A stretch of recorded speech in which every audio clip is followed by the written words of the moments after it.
Myanmar and Happy Myanmar New Year, everyone. Welcome to MI Radio's Myanmar Today. I'm Henry Zin. State Counsellor warns people about the spread of COVID-19 as total confirmed cases rise to 62.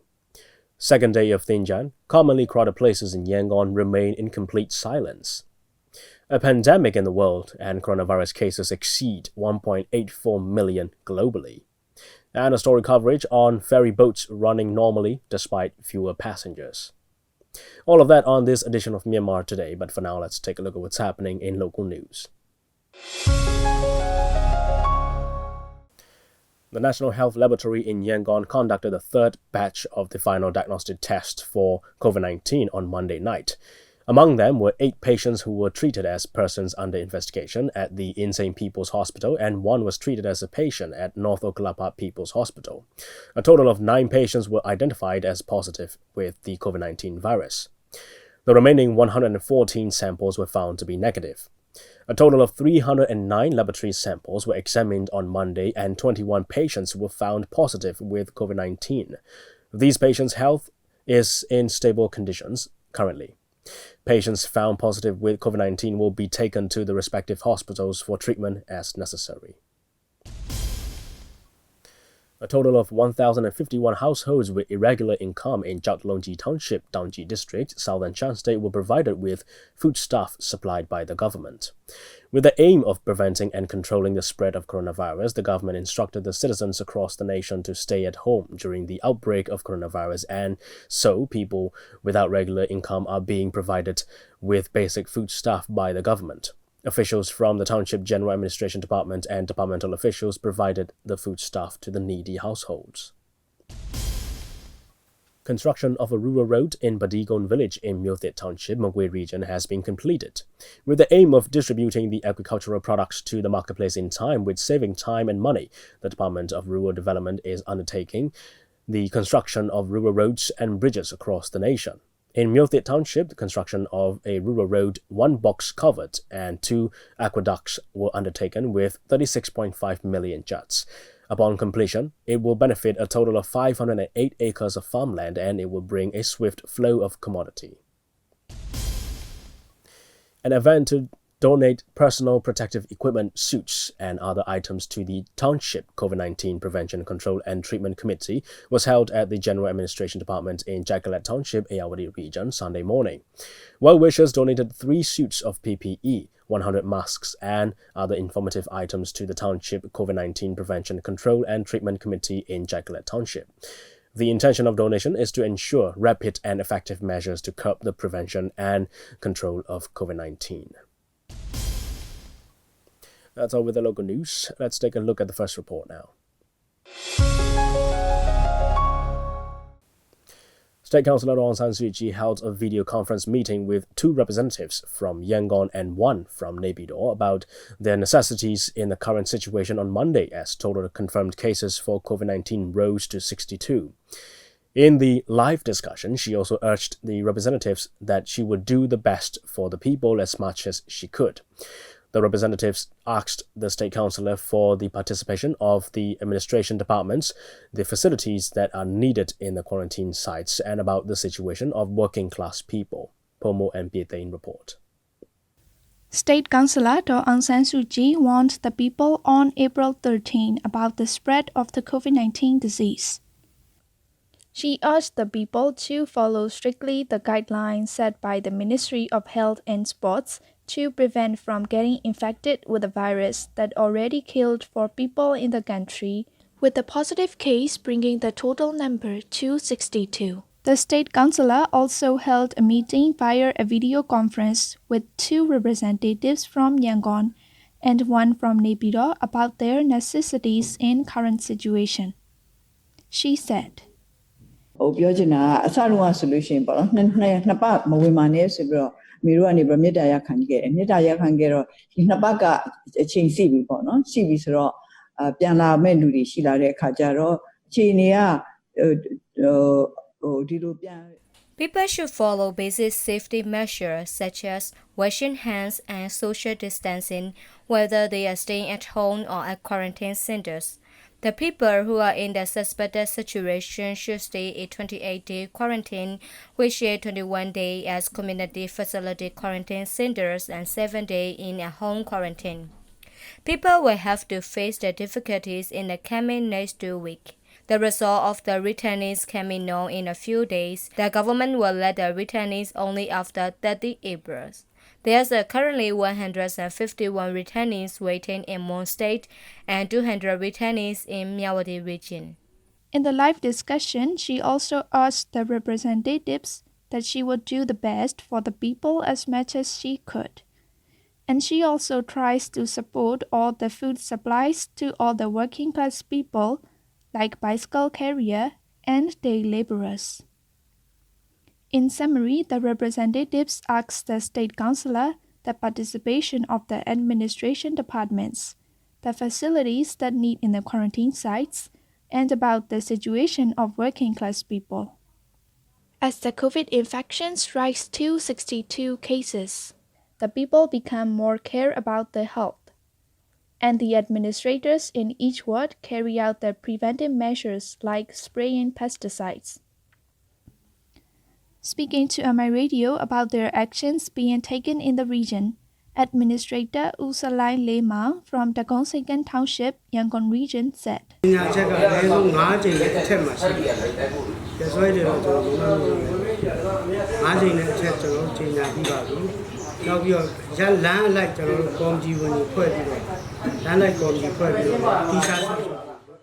We formed the committee for each street and declared that the people should stay at home if there are no important matters. And if they have some important matters, only one person or a minimum member of the household is allowed to go out. We also spray the pesticides in each street twice a week. In collaboration with the local community organizations and volunteers, we clean the region once in a week. We also follow the rules and regulations released from government.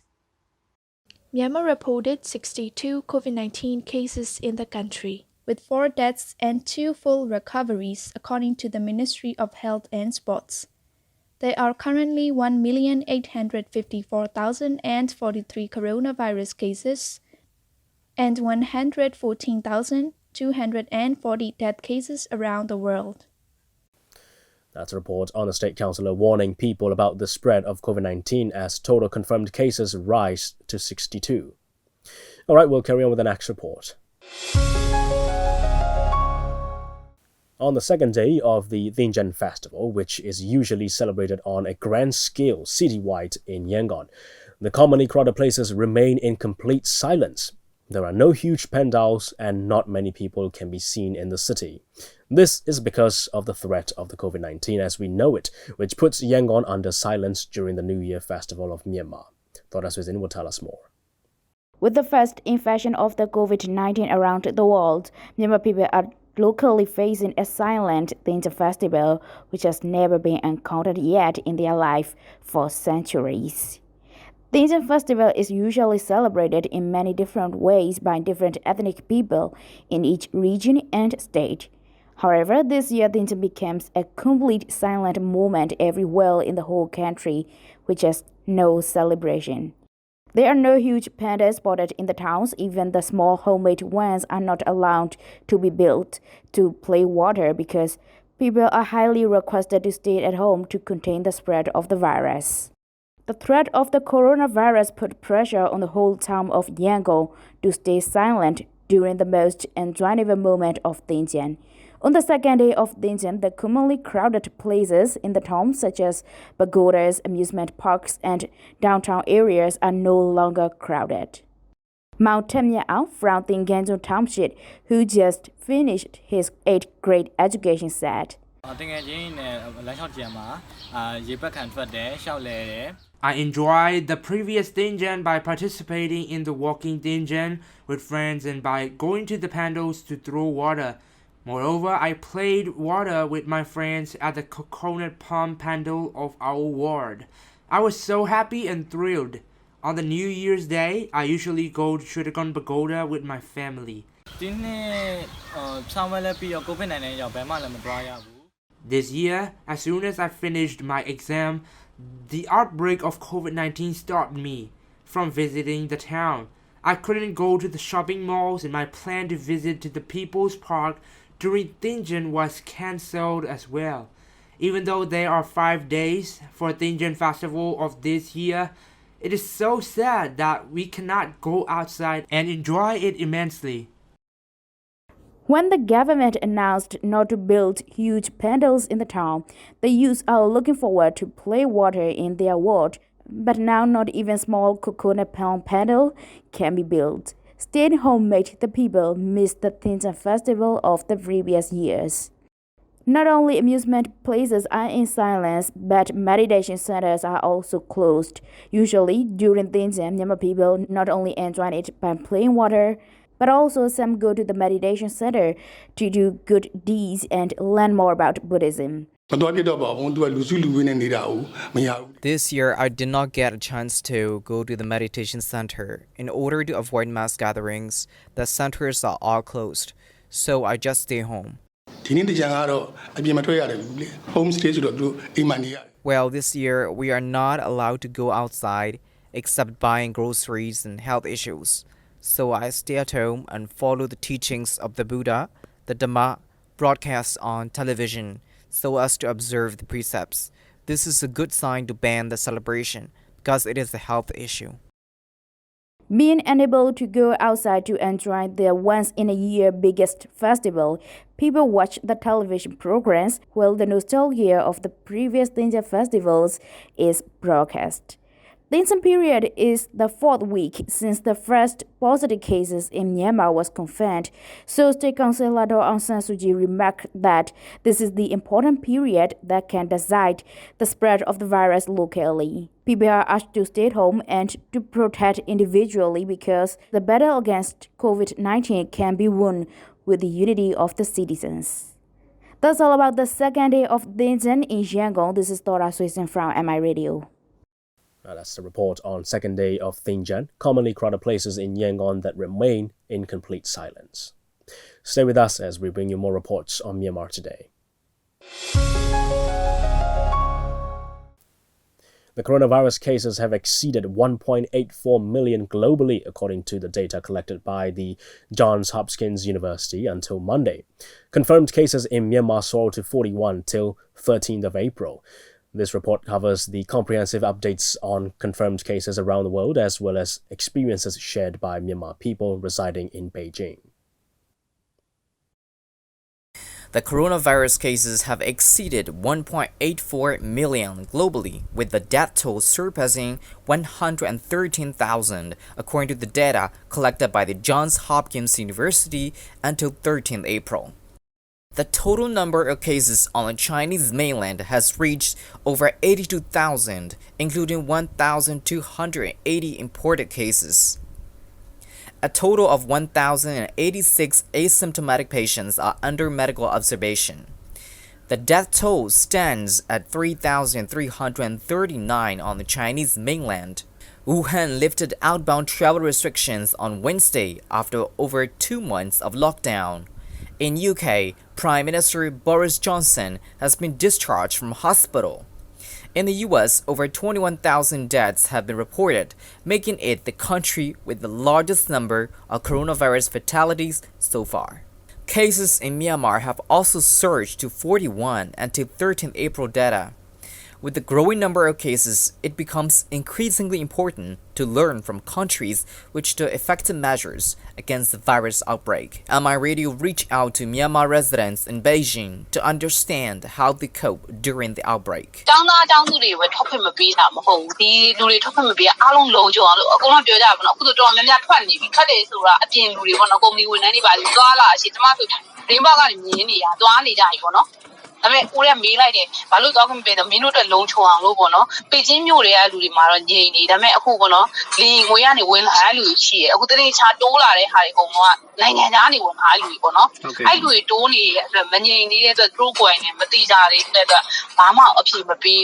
The Chinese mainland reported 108 more COVID-19 cases on Sunday, 98 of which were imported from abroad, according to the National Health Commission. The Commission also reported 2 new deaths and 61 new asymptomatic patients. The 10 cases of local transmission were registered, 7 in northeastern Heilongjiang province with 7, and 3 in southern Guangdong province. Northeast China's Heilongjiang province reported 49 imported COVID-19 cases from Russia on Sunday, according to local health authorities. All are Chinese nationals, bringing total confirmed cases in the province to 493. Myanmar Radio also reached out to Myanmar residents studying in China who lives outside the university campus. ချီနေရတာခုချင်တော့တိတ်မကွာဘူးလို့တော့အကိုမြင်တယ်ဘာလို့ဆိုတော့အကိုကအပြင်မှာနေတဲ့အတွက်ယောဂစဖြစ်တဲ့အချိန်ရောပေါ့နော်စပြီးတော့မှဘေဂျင်းမျိုးကိုပိတ်လိုက်တယ်ဘေဂျင်းမျိုးကိုပိတ်တယ်ဆိုတာကဒီဘေဂျင်းမျိုးတွေကိုတခြားမျိုးကလူတခြားမျိုးနဲ့ကူလူဆက်ဆံမှုကိုပဲမလုပ်ခိုင်းတာသူတို့ကတကယ်တမ်းဒီမှာဒီမျိုးတွင်းမှာဆက်ဝေးတွေဘတ်စကားတွေကတော့ပုံမှန်သွားနေတာပဲခုလက်ရှိအခြေအနေကပြီးလက်ရှိအခြေအနေကတော့ဘေဂျင်းကိုလေစိတ်ကနေအဝင်မခံတော့ဘူးသူကပြီးခဲ့တဲ့တပတ်လောက်ကတော့အဝင်ခံတယ်ဝင်နေရတယ်ဝင်လို့ရတယ်နိုင်ငံသားတွေဝင်ရင်14ရက်စောင့်ကြည့်ခံရမယ်ပေါ့ For latest developments on coronavirus pandemic, Japan on Sunday reported 369 new cases, bringing the total number of COVID-19 cases to 7,292, with 135 deaths so far. Iran reported 1,657 new cases and 117 more deaths on Sunday. The country now has 71,686 total cases and 4,474 deaths. As many as over 43,000 patients have recovered. India's number of infections increased to 8,447. The death toll is at 272, and 765 patients have recovered. Saudi Arabia confirmed 429 new cases on Sunday. The country has seen a record daily increase in total infections for 4 straight days. It has reported 4,462 total cases and 59 deaths. This is Agajo reporting for Myanmar International Radio. Well, let's move on to the last report before we go to international news. The Cherry ferry boats are providing transport services to about 28,000 to 30,000 passengers daily. During the COVID-19 outbreak, the number of passengers is dropping down to half. But the service is still operating to ensure convenient transportation for the passengers who are still working. Zoeman and Pyo Tiritu report. As water transportation play a crucial role in Yangon, ferry boats are running normally despite the fewer passengers, according to Inland Water Transport Department. Currently, the department is serving ferry boat service with 3 vessels, Cherry 1, 2, and 3, which were donated by Japan. The ferry service is operating with its running system. 2 boats are running while 1 boat is breaking its service. The Cherry ferry boats are providing transport services to about 28,000 to 30,000 passengers daily. During the COVID-19 outbreak, the number of passengers is dropping down to the half. But the service is still operating to ensure the convenient transportation for the passengers who are still working. Thingyan, Deputy Manager in charge of Pensoran Jetty, Inland Water Transport, said. The number of passengers is enormously decreasing. The department usually earned about 30 lakhs, but now the income is dropping to 14 or 15 or 16 lakhs. There are also no international passengers during these 4 or 5 days. The ferry boat service won't be stopped for the convenience of the passengers from Dalat, Tonte, Komu, Gonjango, and Dedeye. We are facing the financial losses in current, but we won't reduce the running times and will run normally. The fishing boat is running 2 times a day, and the 2 ferry boats run 92 times, only separating half hour per day. So there are totally 94 times of ferry boat routes per day. The fishing boat will stop a while for Thingyan, and the 2 ferry boats will run only 52 times daily during Thingyan holidays. But it is only for Thingyan holidays because our staff is going to operate with alternative time. Although the steps are worrying for still working outside, we have to provide this transportation for the public convenience. For the safe and passengers' health, the department is providing the preventive measures as announced with hand speakers, arranging the hand wash places, and set the passenger seats with the cross 3 feet away. A passenger who is walking to office from Dalat to Yangon every day said about the precautions on the boats. Dr. Telly, who is a passenger, said, I come and walk to office from Dalat. I usually take the ferry boats every day. The boat is really lost because there is less passengers.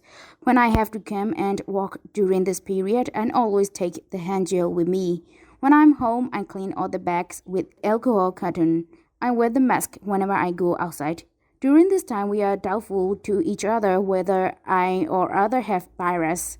I want to suggest the public to follow the instructions of Ministry of Health and Sports, such as wearing the mask and washing the hands to reduce the spread of the infection. Those who returned from the foreign were also watching for 14 days, and I also like to encourage the local people to do their safe precautions as much as they can.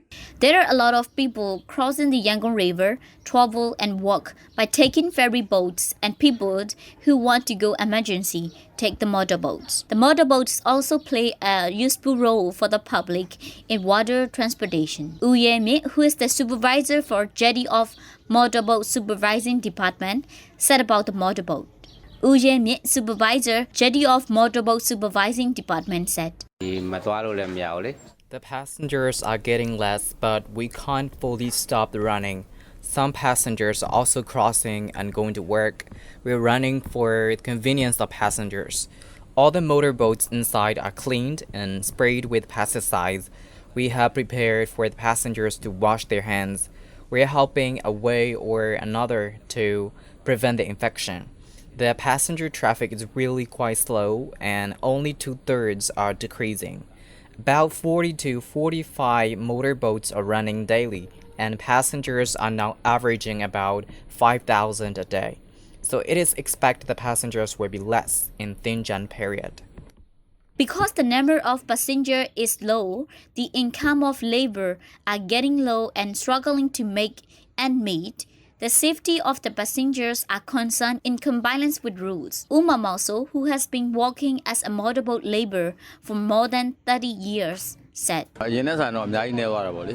The businesses are shutting down for the closure of COVID-19, and 2/3 of the passengers is taking the boats. We reduce the number of passengers for the risk of infecting. We request the passengers to take the motor only after hand washing. Before, we had about 15 trips with full of passengers a day from Dalat Jetty to Buangjo Jetty. Now it is 10 trips at most, and we can't take full of passengers who are necessary to go. I think the number of passengers will be lower in Thingyan. There are no water pouring stages in the city, and people won't be going away. And that's all we have for today's reports. Let's check on some international news now. Singapore is preparing floating hotels to accommodate hundreds of foreign workers. These vessels typically house marine industry staff, but they are now being used as alternatives to land-based dormitories, which have become the main source of coronavirus infections in the city-state. The government is also looking at using military camps, exhibition centers, and vacant housing blocks. Authorities have started moving some healthy residents from dormitories to such designated sites as a disease control measure. As the global pandemic continues, there have been some voices suggesting that China should take responsibility for what has happened around the world, accusing China for allowing the epidemic to happen and lacking data transparency, thereby worsening the global crisis. What to make of such an argument? Daryl Gopi, a national board member of the Australia-China Business Council, shares his views on the issue. The views expressed in this video are his own and do not necessarily reflect those of CGTN.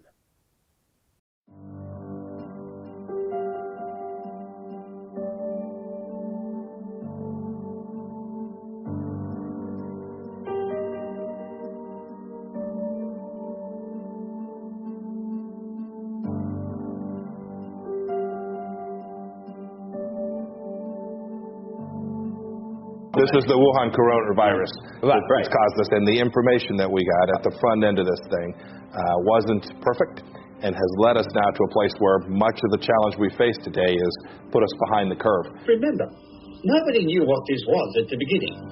And yes, there was a cluster of strange pneumonia clusters and infections and so on, but nobody at that stage realised that it was particularly significant. That took a little time to develop. So what happens is that once we understood what we were dealing with, then we started to test and to check across a broader range of criteria, and that meant that the numbers rose quickly. Now remember, China's not the only group in this situation. So just recently, France suddenly increased its number of reports because up until then, it had not counted deaths that had occurred in outside of hospitals. It only counted hospital deaths. Once it started counting deaths in nursing homes, the numbers increased quite dramatically. Some people insist on calling this a China virus or a Wuhan virus or something similar, and there is an increasing idea that somehow China is responsible for all of this. We need to remember that although this outbreak appears to have started in Wuhan, it could just as easily have started in any other place where there is human and animal contact.